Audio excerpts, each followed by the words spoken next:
So hello aspirants, কেমন আছো সবাই? আই থিঙ্ক বাড়িয়া। এবং প্রিপারেশন কেমন চলছে সবার?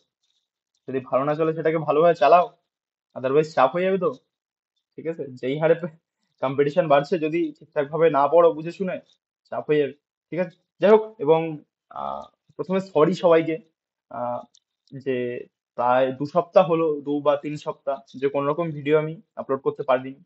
তো কারণ ছিল তার পিছনে, মানে একটু সময়ের সমস্যা ছিল, যে আমার বেশ কয়েকটা পরীক্ষা ছিল, দ্যাটস ওয়াই সময় হচ্ছিল না, তাই আর আপলোড করা হয়ে ওঠেনি। ঠিক আছে, তো সরি সবাইকে, যারা ক্লাসগুলো দেখছে রেগুলারলি, সরি তাদের। যাই হোক, আজকের যে জিনিসটা আমার বলার জন্য এই ছোট্ট একটা ক্লাস রেকর্ড করা, সেটা হলো বিগ অ্যানাউন্সমেন্ট ফর আমাদের মিসলেনিয়াস ক্লার্কশিপ, ডাব্লিউবিপি, দেন এসএসসি অ্যাসপিরেন্ট যারা আছে আমাদের ওয়েস্ট বেঙ্গল, তাদের জন্য। ঠিক আছে, সেটা কি? সেটা কি দেখিয়ে দেবো না বলবো আস্তে আস্তে? দেখিয়ে দিই চলো, আই থিঙ্ক ভালো লাগবে তোমাদের। সেটা হলো, দ্যাটস আ ভোকাব সলিউশন। কি? দ্যাটস আ ভোকাব সলিউশন ফর আমাদের আপকামিং এক্সামস। ঠিক আছে, ভোকাব সলিউশন, এবার জিনিসটা কি ভোকাব সলিউশন? ভোকাব সলিউশন হলো, আমাদের বহু স্টুডেন্ট আছি আমরা, যাদের ভোকাবে খুব ভয় লাগে। ঠিক আছে, এবং আমাদের ভোকাব পড়তে ভালো লাগে না। কেন ভালো লাগে না? কারণ বুঝি না, কিছু মনে থাকে না। আহ মানে একটা বাহানা দিই আমরা নিজেদের থেকে নিজেদের। ঠিক আছে, যে এটা তো ভুকাব আমার জন্য না, আমি অন্য কিছু করে চালিয়ে দেবো। যেমন আমার একটা বন্ধু আছে, ও আমাকে, আমি ওকে বলি যে ভাই ইংলিশটার দিকে ধ্যান দে, আদারওয়াইজ বড় বড় পরীক্ষাগুলোতে চাপে পড়ে যাবি। ও বলছে না রে, আমার ইংলিশ ভালো লাগে না, আমি হিন্দি পড়বো, হিন্দি পড়ে জিডি বের করবো, আমার আর কিছু লাগবে না। আমি বলছি ভাই, এটাই যদি জীবনের আলটিমেট গোল হয়, তাহলে তো চাপ। ঠিক আছে, এবং মানে ইংলিশ তত একটা হাতিঘোড়া নেই ইংলিশে, ইংলিশ বা ইংলিশের এই ভোকাবের মধ্যে, যেটাকে অনেকে যেই হাইপটা তৈরি করেছে বা যেভাবে ভয় পায় অনেকে। ঠিক আছে, সো বাদ দাও সেগুলো। সেই সেই ফিয়ার ফ্যাক্টরটাকে কাটানোর জন্যই আজকে এই জিনিসটা আমার অ্যানাউন্স করা, যে ভোকাব সলিউশন। এবার ভোকাব সলিউশন মানে কি? আগে ভোকাব মানে বলি। ভোকাব মানে হলো আমাদের যেই ওয়ার্ড কালেকশন, সেটাকে আমাদের কি বলা হয়? ভোকাব। ঠিক আছে, কার ভোকাব কত ভালো, মানেটা কি? যে কার ওয়ার্ড কালেকশন কত ভালো, বা কে কতটা ওয়ার্ড গুলোকে ভালো করে পড়েছে, বা কে কতটা ওয়ার্ড জানে। ঠিক আছে, সেটাকেই ওয়ান কাইন্ড অফ আমাদের বলতে পারো ভোকাব। ঠিক আছে, এবং এই ভোকাবের যে মেন 3টে পিলার, সেটা হলো আমাদের সিনোনিম, অ্যান্টোনিম, দেন আসে আমাদের 2 নম্বরে ইডিয়মস, তারপরে আসে আমাদের ওয়ান ওয়ার্ড। ঠিক আছে, এবার এটার কোনো হার্ড অ্যান্ড ফাস্ট রুল নেই যে এই 3টেই পিলার হবে, এমন কোনো ব্যাপার নেই ভাই। কারণ আমাদের ভোকাবের মধ্যে ফ্রেজাল ভার্ব থাকে, প্রেপোজিশন থাকে, দেন হোমোনিমস থাকে। ঠিক আছে, বহু জিনিস থাকে, বহু। কিন্তু আমরা মেইন এই 3টে পার্ট হলো সব থেকে লার্জ। আমাদের এই এই ভোকাবের মধ্যে এই 3টে পার্ট হলো সব থেকে বড় সড়ো। দ্যাটস ওয়াই এই 3টেকে আমি এখানে ইনক্লুড করেছি। কারণ এই 3টে যদি তুমি ঠিকঠাক করে করো, বা এই 3টের মধ্যে আমাদের বাদ দিকগুলো ইনক্লুডেড আছে। ঠিক আছে, এই 3টে করতে করতে ওইগুলো যে কখন তোমার সাথে উঠে যাবে তুমি টের পাবে না। মানে যদি আমি যদি কোনো চান্স পাই তবে। ঠিক আছে, কারণ আমি নিজে যেভাবে করেছি, চেষ্টা করবো তার থেকে ভালোভাবে তোমাদের করানো। ঠিক আছে, সো প্রথম থেকে শুরু করি। এই সিনোনিম অ্যান্টোনিম হলো আমাদের কি, যে আমরা ছোটবেলায় পড়তাম না, যে সমার্থক শব্দ, ভিন্নার্থক শব্দ, যেমন অ্যান্টোনিম, দিনের অপোজিট কি হবে? রাত হবে। দেন আসি আমরা ইডিয়ামস। ইডিয়ামস মানে কি? ইডিয়ামস মানে হলো আমাদের মুহাবরা। মুহাবরা বাংলায় বলতে গেলে, যাই হোক, বাংলাটা আর মনে পড়ছে না ইডিয়ামস এর। হিন্দিটা শুনে রাখো, হিন্দিতে হিন্দিতে বলে মুহাবরা। যেমন একটা ইডিয়ামস এর, যদি বাংলা ইডিয়ামস এর উদাহরণ দিই ইডিয়ামের, সেটা হলো যে নাচতে না জানলে উঠোন বাঁকা। ঠিক আছে, যে নাচতে না জানলে উঠোন বাঁকা মানেটা কি? সবাই ভাবে যে নাচতে জানলে উঠোন বাঁকা, এটা যদি তুমি যদি একদম লিটারাল, এটা যদি একদম আক্ষরিক অর্থ বার করো, এটা কিন্তু কোনো অর্থ আসবে না, যে নাচতে না জানলে উঠোন বাঁকা একটা নর্মাল একটা সেন্টেন্স। কিন্তু এটার যদি তুমি ফিগারেটিভ সেন্স বা এর যদি হিডেন মিনিংটা তুমি দেখো, তখন কিন্তু তুমি পাচ্ছ যে নাচতে না জানলে উঠোন বেঁকা, মানে এটা কাউকে উদ্দেশ্য করে বলা হচ্ছে, যে যে কোনো একটা কাজ ধরো সে পারছে না, এবং সে সেই কাজটাকেই ব্লেম করছে যে সেই কাজটা তার জন্য নয়, বা কাজটা ভালো না। কিন্তু সে নিজেকে একবারও ব্লেম করছে না যে আমি এফর্ট কম দিচ্ছি, বা আমি ফাঁকিবাজি করছি। সে কিন্তু সেটা বলছে না। সো তখন আমরা সেই ব্যক্তিটার জন্য বলতে, মানে সেই ব্যক্তিটাকে মানে ব্যক্তিটা তখন বলবে, মানে ব্যক্তিটাকে আমরা বলতে পারবো যে নাচতে না জানলে উঠোন বাঁকা। মানে তুমি তোমার যে নিজের যে জবটা, সেটাকে ঠিক করে বলছো না, তুমি সেই উঠোনটার দোষ দিচ্ছ, যে উঠোনটা ভালো না, বা আমার বইগুলো খুব মোটা মোটা। ঠিক আছে, সেই দোষটা তুমি দিচ্ছ। বা আরো একটা উদাহরণ দেওয়া যায়, যে লাগবে টাকা, দেবে গৌরী সেন। ঠিক আছে, কে দেবে? টাকা লাগবে গৌরী সেন। এবার যদি তুমি যদি একদম লিটারাল মিনিং দেখো, এটা একটা নর্মাল একটা সেন্টেন্স, যে টাকা লাগবে গৌরী সেন দেবে। গৌরী সেন কি আমার দাদু ফাদু হবে হয়তো। কিন্তু আলটিমেটলি না, এটার মিনিং হলো, এটা একটা আমাদের বাঙালিদের একটা ইডিয়মস বলতে পারো ওয়ান কাইন্ড। এটা একদম হিডেন মিনিং হলো যে লাগবে টাকা, দেবে গৌরী সেন। গৌরী সেন, দ্যাট মিনস গৌরী সেন হলো তৎকালীন সময়ের কলকাতার একজন প্রসিদ্ধ বা বিখ্যাত একজন ব্যবসায়ী।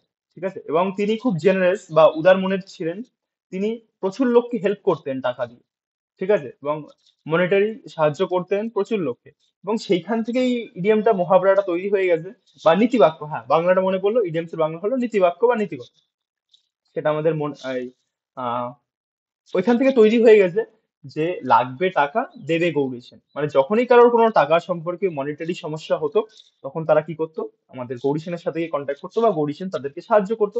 সেখান থেকে জিনিসটা তৈরি যে লাগবে টাকা, দেবে গৌরী সেন। ঠিক আছে, এবার ওয়ান ওয়ার্ডে এসি আমরা। ওয়ান ওয়ার্ড হলো আমাদের কি, যে তুমি ধরো কোনো একটা ধরো তুমি মিসলেনিয়াস মেন্স দিচ্ছ। আশা করি তোমার এগুলো জানা থাকবে, তো আমি একটু উদাহরণস্বরূপ বলছি। ধরো তুমি মিসলেনিয়াস মেন্স দিচ্ছ। এবার তোমার ওইখানে বাংলা একটা সেন্টেন্স থাকলো যে লোকটি দুই হাতে সমান দক্ষ, এবং লোকটি এত ভালো মনের যে তাকে ছাড়া কেউ কিছু ভাবতেই পারে না, সবাই তাকেই চায় প্রত্যেকটা কাজে। ঠিক আছে, এরকম ধর একটা সেন্টেন্স থাকলো, তখন কি তুমি ওই লোকটি সমান দুই হাতেই দক্ষ ওটাকে ইংলিশে লিখবে যে বোথ হ্যান্ড সেম, এরকম হ্যানা তানা কিছু একটা দিয়ে তুমি কি বানাবে তখন? না, কোনো প্রয়োজন নেই আমাদের। কেন নেই? কারণ এই যে দু হাতে সমান দক্ষ বা যার দু হাত সমানে কাজ করতে পারে, তাকে তার জন্য একটা ইডিয়া মানে ওয়ান ওয়ার্ড আমাদের তৈরি করা আছে। সেটা হলো অ্যাম্বিডেক্সট্রাস। ঠিক আছে, যে যার দু হাত সমান দক্ষ বা যে দু হাতে সমান ভাবে লিখতে পারে, তাকে বলা হয় কি আমাদের অ্যাম্বিডেক্সট্রাস। এবার এটা কি করে মনে রাখতে পারি যে অ্যাম্বি, অ্যাম্বি হলো একটা রুট ওয়ার্ড। সেটা হলো বোথ, অ্যাম্বি মানে বোথ মানে দুই হাত, বোথ মানে দুই, এভাবে মনে রাখো। আর ডেক্সট্রাস মানে দক্ষ। ঠিক আছে, তাহলে যে দুই হাতেই দক্ষ তাকে কি বলবো আমাদের অ্যাম্বিডেক্সট্রাস। ঠিক আছে, এভাবে মনে রাখবে, এভাবেই আমি জিনিসগুলোকে সলিউশন আস্তে আস্তে করাবো। তাহলে বোঝা গেছে এই তিনটে পিলার। তিনটে পিলার বোঝা গেছে। আর যে কি বল যেগুলো বললাম যে হোমোনি, যে আমাদের বলা যায় অ্যাসেন্ট আর অ্যাকসেন্ট, দুটো কিন্তু আলাদা। একটা হলো অ্যাসেন্ট মানে হলো চড়া, আর একটা অ্যাকসেন্ট মানে হলো আমাদের উচ্চারণ করার যে পদ্ধতি সেটাকে বলা হয়। ব্যাপার আছে অনেক। ঠিক আছে, আস্তে আস্তে জিনিসগুলোকে এগোবো। ঠিক আছে, তাহলে এই তিনটে পার্ট কমপ্লিট বোঝানো, মানে হালকা করে বোঝানো হলো। চল, সাথে দুই একটা উদাহরণ নিয়েও বুঝি যে কি করে জিনিসগুলোকে আমরা পার্সিউ করবো বা এগিয়ে নিয়ে যাবো। ঠিক আছে, চল। ফার্স্ট এক্সাম্পল আমাদের একটা ইডিয়ামস এর আছে যে রেড লেটার ডে। এবার এটা কি মানে, কি একটা লাল লাল লাল অক্ষরের দিন? হ্যাঁ, এরকম কোনো মিনিং আসবে না। এটা একটা হিডেন মিনিং আছে ইংলিশে আমাদের, যে সেটা হলো রেড লেটার ডে মানে এখান থেকে দেখাই দাও। ওয়েট, যে ধরো হুম, এই যে আমাদের একটা ক্যালেন্ডার, ধরো এটা আমাদের জানুয়ারি মাসেরই ক্যালেন্ডার, করার 31টা দিন আছে জানুয়ারি মাসের। এবার ধরো এরকম করতে করতে আমাদের যেই দিনগুলোতে আমাদের ছুটি থাকে না, ছুটি থাকে বা আমাদের স্পেশাল কোনো দিন হয়, যেমন আজকে আমাদের, আমি আজকে যেই দিন ভিডিওটা রেকর্ড করছি আজকে 23 তারিখ। আজকে আমার অন্যতম প্রিয় একজন ব্যক্তিত্ব নেতাজি সুভাষচন্দ্র বোস, তার জন্মদিন। ঠিক আছে, খুবই অসম্ভব প্রিয় একজন ব্যক্তিত্ব আমার। ঠিক আছে, তাহলে সেভাবে আমরা যেই আমাদের স্পেশাল ডে গুলো থাকে, সেই ডে গুলো দেখবে লাল কালি দিয়ে লেখা থাকে, মানে ছুটির দিন। ছুটির দিন বা স্পেশাল দিনগুলো আমাদের এরকম রেড কালার দিয়ে এই জায়গাতে মার্ক করা হবে। ঠিক আছে, তাহলে এইখান থেকে এই ছবিটার মাধ্যমে আমরা মনে রাখবো যে রেড লেটার ডে মানে হলো গিয়ে কি আমাদের একটা ইয়াদগার বা একটা বিশেষ দিন। বোঝা গেছে? এরকম ভাবে আমাদের মনে রাখতে হবে। যেমন তুমি ধরো যেদিন আহ বিয়ে করেছিলে, ঠিক আছে, বা কোনো যদি তুমি ধরো যেদিন বিয়ে করবে, ঠিক আছে, সেটা তোমার কাছে কি হবে, একটা রেড লেটার ডে। বোঝা গেছে? এটা মানে একটা ইয়াদগার দিন বা একটা খুব পছন্দের একটা দিন। ঠিক আছে, তাহলে রেড লেটার ডেটা বোঝা গেছে। মানে আমি যেখানে অফলাইনে করাই সেখানেও এরকম ভাবে নেমোনিক্স দিয়ে বানিয়ে বলার চেষ্টা করি, তো ওদেরও একটু মনে রাখতে সুবিধা হয়। তোমাদেরকেও আমি এখানে চেষ্টা করবো যে একটু নেমোনিক্স সমেত বানিয়ে ঠিকঠাক মানে মনে রাখার পার্সপেক্টিভ দিয়ে সোজাভাবে বলার চেষ্টা করব। ঠিক আছে, এবং রিসেন্ট পরীক্ষাগুলোর ট্রেন্ড অনুযায়ী আমি বলতে পারি যে কেউ যদি এটার মানে যদি শুধু যদি একদম আক্ষরিক অর্থটা মানে এর যদি একদম ডিরেক্ট যে মিনিংটা সেটা যদি মুখস্থ করে যায় না, ভাই সে ফেঁসে যাবে। কেন বলো তো? কারণ কদিন আগে আমি মেন টেন্স দিয়ে আসলাম। আহ এখানে এমন টাইপের ইডিয়মস গুলো সোজা ইডিয়মস, কিন্তু এমন জটিল ভাবে জিজ্ঞেস করছে, তোমার ওটা ভাবতে গিয়ে কম করে 1 মিনিট খাচ্ছে তোমার। ঠিক আছে, মানে একটা নর্মাল ইডিয়ম যে ডিসাইড দ্য মার্ক, আমার এটা যেটা ছিল ডিসাইড দ্য মার্ক মানে হলো ইররেলেভেন্ট। ইররেলেভেন্ট বা সরি, ডিসাইড দ্য মার্ক হলো ইররেলেভেন্ট বা আমাদের যেমন এমন একটা জিনিস যেটা আমার প্রয়োজন নেই, কিন্তু আমার ওখানে একটা সেন্টেন্স ছিল। আমার পুরো সেন্টেন্সটা মনে নেই, আমি বাংলাটা বলছি। সেন্টেন্সটাতে ছিল যে একটা বই, যে বইটা আমি কিনে নিয়ে আসলাম, কিন্তু বইটা আমার বেশি একটা ভালো লাগলো না। ঠিক আছে, মানে এইটুকুই কিন্তু আমার পুরো সেন্টেন্সটা ছিল, আমার কোনো ইডিয়ামস এর কোনো এখানে মানেই ছিল না। আমাকে বলছে, চারটে অপশন দিয়ে দিয়েছে, বলছে এই ইডিয়ামটার, না ওরকম, সরি সরি ভুল বললাম। এরকম আমার যেই বাংলাটা কেবল বললাম যে একটা বই কিনে নিয়ে আসলাম, বইটা আমার বেশি খুব একটা পছন্দ হচ্ছে না, বইটা আমার কাছে ভালো লাগলো না। ঠিক আছে, এরকম এই সেন্টেন্স, এটাই ছিল সেন্টেন্স, নিচে চারটে অপশন ছিল, ঠিক আছে, মানে চারটে ইডিয়াম ছিল। বলছে কোন ইডিয়ামের সাথে এই আমি এই যে সেন্টেন্সের মিনিংটা পুরোপুরি অ্যাপ্রোপ্রিয়েট হবে। বোঝা গেছে?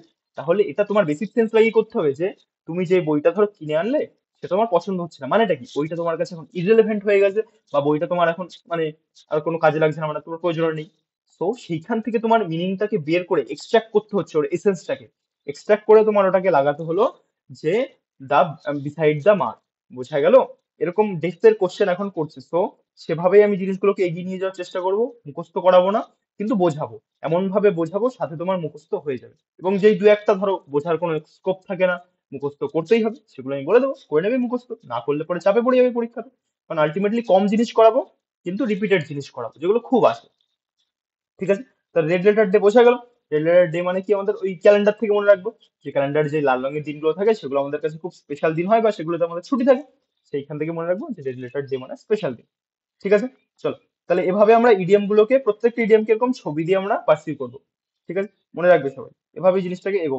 দেন আসি আমরা ইমিগ্র্যান্ট আর এমিগ্র্যান্ট। এবার এটা এটা আমাদের একটা হোমোনিমসও ভাবতে পারো, ওয়ান কাইন্ড অফ। দেন এটাকে আমাদের কি বলে, ওয়ান ওয়ার্ডের মধ্যেও ইনক্লুড করতে পারো। ঠিক আছে, কারণ এটা দুটোর মধ্যেই থাকে। এবার মানেটা কি, এই দুটো জিনিসের খুব কনফিউজ হয়, মানে স্টুডেন্টরা খুব কনফিউজ হয় এই দুটো জিনিস নিয়ে, যে ইমিগ্র্যান্ট আর এমিগ্র্যান্ট দুটো মানে কি। এই ইমিগ্র্যান্ট মানে হলো যেটা IMMI দিয়ে শুরু, আর IMI দিয়ে। এটা আমি একটা উদাহরণ দিচ্ছি, ভালো করে শোনো। ধরো তুমি ইন্ডিয়াতে থাকো, তোমার ইন্ডিয়ার যেই ট্যাক্স সিস্টেম, আমাদের ওসুলি বেহেন, ওই ওসুলি বেহেনের ট্যাক্স সিস্টেম তোমার পছন্দ হচ্ছে না, তুমি ইন্ডিয়া ছেড়ে চলে গেলে। তখন তুমি ইন্ডিয়ার জন্য, তোমাকে আমরা কি বলবো বলো তো? তখন তোমাকে ইন্ডিয়ার মানে ইন্ডিয়ার ক্ষেত্রে, মানে ইন্ডিয়া স্টেটে থেকে আমরা তোমাকে বলবো, মানে ইন্ডিয়া এই রাজ্যটার ক্ষেত্রে, মানে রাজ্যটার যে প্রেক্ষিতে তোমাকে তখন বলা হবে যে এমিগ্র্যান্ট। বোঝা গেছে? মানে কিন্তু তুমি কিন্তু নর্মাল কোনো জায়গা না, পুরোপুরি ইন্ডিয়া বেসিসে তোমাকে বলা হবে কি এমিগ্র্যান্ট। এবার কেন বলা হবে? কারণ এই হলো আমাদের একটা রুট ওয়ার্ড, এক্স। ঠিক আছে, এক্স থেকে এই ইটাকে আমাদের নেওয়া হয়েছে, এবং এক্স মানে কি আমরা জানি সবাই। এক্স মানে যারা আমাদের এখন বর্তমান লাইফে নেই, যারা আমাদের লাইফ থেকে বেরিয়ে গেছে। ঠিক আছে, তাহলে এক্স মানে কি, যারা লাইফ থেকে বেরিয়ে গেছে। সেখান থেকে আমরা মনে রাখবো, বা মনে রাখার থেকেও বড় কথা, এটা ওই রুট ওয়ার্ড দিয়েই তৈরি। ঠিক আছে, তার মানে পুরো অ্যাকচুয়াল বলছে, মনে রাখার জন্য বলছি না, এটা পুরো এক্স দিয়েই তৈরি হয়েছে এটা। ঠিক আছে, তাহলে ফর আমরা কি জানি, এক্স। তাহলে এক্স মানে কি, যারা আমাদের বর্তমান লাইফ থেকে বেরিয়ে গেছে তাদেরকে এক্স বলি আমরা। দেন আমাদের এমিগ্র্যান্ট, ওই এক্স থেকে এটা তৈরি হয়েছে EMIGRANT, মানে কি, যারা আমাদের দেশ থেকে বেরিয়ে গেছে, তারা আমাদের দেশের জন্য কি এমিগ্র্যান্ট। বোঝা গেছে? I think clear. তাহলে কি রুট ওয়ার্ড থেকে মনে রাখবো আমরা, এক্স, ফর এক্স, সেই থেকে আমাদের হয়েছে এমিগ্র্যান্ট, ইএমআই। ঠিক আছে, তারপর হলো IMMIGRANT, ইমিগ্র্যান্ট। এটা ছিল এমি, আর এটা হলো ইমি। ইমি মানে কি, ইমি, বা এটাকে এরকম ভাবে মনে রাখতে পারো যে ইমি ফর, বা IM ইন, বা IN ইন, এরকম ভাবে মনে রাখবে, যে যারা অন্য কোনো দেশ ছেড়ে আমাদের দেশে সেটেল হওয়ার জন্য আসছে, তাদেরকে কি বলা হয়, আমাদের মানে তারা আমাদের দেশের পার্সপেক্টিভে কি হবে, তাদেরকে কি বলবো আমরা, তাদেরকে বলবো ইমিগ্র্যান্ট। বোঝা গেছে? যারা অন্য কোনো দেশ ছেড়ে আমাদের দেশে আসছে সেটেল হওয়ার জন্য, তাদেরকে বলবো আমরা ইমিগ্র্যান্ট। I think clear. চল, তাহলে ইমিগ্র্যান্ট আর এমিগ্র্যান্ট দুটো ক্লিয়ার হলো। এটা অনেক কনফিউশন হতো, এটা এখান থেকে মুখস্থ করে নাও, কপাল ভালো থাকলে এই সামনের পরীক্ষাতেই পেয়ে যাবে এটা। দেন আসছে আমাদের প্যারোকিয়াল। প্যারোকিয়াল এটা আমাদের সিনোনিম অ্যান্টোনিম এর পার্ট। প্যারোকিয়াল মানে হলো, সবাই দেবদাস মুভিটা দেখেছো, এবং দেবদাস মুভিতে দেব দেব সবসময় ইথানল খেয়ে এদিক ওদিক পড়ে থাকতো। আর আমাদের যে পারো, সেই পারো থেকে এটাকে আমরা রিলেট করবো, যে প্যারোকিয়াল মানে হলো পারো কি ছোটি আকল। ঠিক আছে, এটা কিন্তু কেউ অফেন্ড হবে না। ঠিক আছে, কারো ধরো পারো ফেভারিট থাকতে পারো, ফেভারিট ফেভারিট অ্যাক্টর হতে পারে, কিন্তু অফেন্ড হওয়ার কোনো কারণে, আমি জাস্ট মনে রাখার জন্য বলছি যে প্যারোকিয়াল মানে হলো পারো কি ছোটি আকাল। এভাবে মনে রাখবো। তাহলে এটার মিনিংটা কি? এটার মিনিং হলো সংকীর্ণ মনোভাবাপন্ন ব্যক্তি। তাহলে কি করে আমরা মনে রাখলাম যে পারো কি ছোটি আকাল, ছোটি আকাল মানে সংকীর্ণ মন। সেখান থেকে আমরা মনে রাখবো যে প্যারোকিয়াল মানে পারো কি ছোটি আকাল। ঠিক আছে, এভাবেই কঠিন করে, এটা একটা ওয়ান কাইন্ড অফ কঠিন ওয়ার্ডের মধ্যে ধরা চলে। ঠিক আছে? এই কঠিন ওয়ার্ড গুলোকে এরকম ভাবে আমরা নেমোনিক্স দিয়ে মনে রাখবো, বা আমার যতটা জানা আছে আমি তোমাদের ততটা দেওয়ার চেষ্টা করবো। ঠিক আছে, চলো। তাহলে এইভাবে জিনিসগুলোকে আমরা এগোলাম, ইডিয়ামস, আমাদের সিনোনিম অ্যান্টোনিম। ঠিক আছে, এবং সাথে আর কিছু আছে নেই। চল ফার্স্ট স্লাইডে যাই। তাহলে আমার অ্যানাউন্সমেন্ট অবধি করা হলো, যে অ্যানাউন্সমেন্টটা কাদের জন্য মেইনলি, মিসলেনিয়াস, ক্লার্ক, ডাব্লিউপি, তারপরে আমাদের এসএসসি, কারণ এখন তো বর্তমানে এনটিবিসির পরীক্ষা, এনটিবিসি গ্রুপ ডি তো আমাদের ইংলিশ নেই। সো এখানে কোনো প্রয়োজন নেই আমাদের ওই জিনিসগুলোকে এখানে ইনক্লুড করার। মেনলি যেগুলো আছে সেগুলোকে ইনক্লুড করেছি আপকামিং যে পরীক্ষাগুলো আছে। ঠিক আছে, চল। ও, মিসলেনিয়াস দেখে আমার, মিসলেনিয়াসটা দেখে আমাদের আরো একটা জিনিস মনে পড়ছে, যে উম, তুমি কোনো বন্ধু বান্ধবকে যারা একটু নর্মাল এই সেক্টরে নেই, তাদেরকে ফট করে জিজ্ঞেস করবে তো, যে ভাই বলতো মিসলেনিয়াস বানানটা কি? দেখবে সে ঘাবড়ে যাবে, সহজে বলতে পারবে না। মানে আমি নিজে ট্রাই করে দেখেছি জিনিসটা, কারণ মিসলেনিয়াস বানানটাই এমন একটু বিদ্রোহী টাইপের। এবার এটা মনে রাখার একটা ট্রিক আছে আমার কাছে, মানে আমি নিজে এটা বানিয়েছি, মানে নিজেদের নিজের স্টুডেন্টদের জন্য, যেখানে আমি পড়াই অফলাইনে, ওদেরও খুব সমস্যা হয় বানানটাতে। তো কি করে জিনিসটা হয় দেখো, যে মানে কি করে মনে রাখবো, যে মিস, MIS মিস, তারপরে CESS সেল, তারপরে অ্যানিয়াস, ANEOUS, এভাবে আমরা জিনিসটাকে মনে রাখবো, যে মিস, সেল, অ্যানিয়াস। ঠিক আছে, তাহলে হয়ে গেল আমাদের মুখস্থ মিসলিনিয়াস বানান, কোনো চাপই হলো না আমাদের। নর্মাল মুখস্থ করতে যেতে দেখতে কতটা তোমার চাপ হতো, যেভাবে মনে রাখবো যে মিস, সেল, অ্যানিয়াস, হয়ে গেল আমাদের মিসলিনিয়াস বানান। ঠিক আছে, চলো তাহলে আজকের অ্যানাউন্সমেন্ট অবধি থাকলো, এবং যেরকম ক্লাসগুলো চলছিল এনটিবিসি বা আমাদের ওই উম, কি বলে জিডি রিলেটেড, সেরকম ক্লাসগুলো চলবে। দেন আমাদের আরো একটা নতুন একটা ক্লাস অ্যাড হওয়া শুরু হচ্ছে, আমাদের অ্যাড হতে চলেছে। সেটা হলো আমাদের এই ইংলিশের যে ভোকাব সিরিজ, এটা। এবং কারোর যদি কোনো কোয়ারি বা কারোর যদি কোনো সাজেশন থাকে, সে কমেন্ট করতে পারো, তাকে নিশ্চয়ই তার জিনিসটা সলিউশন দেওয়া হবে। এবং কারোর যদি কোনো দরকার হয় যে এই সেক্টরটা তুমি আগে করাও বা এই সেক্টরটা তুমি আগে করাও, সেটাও আমাকে বলতে পারো।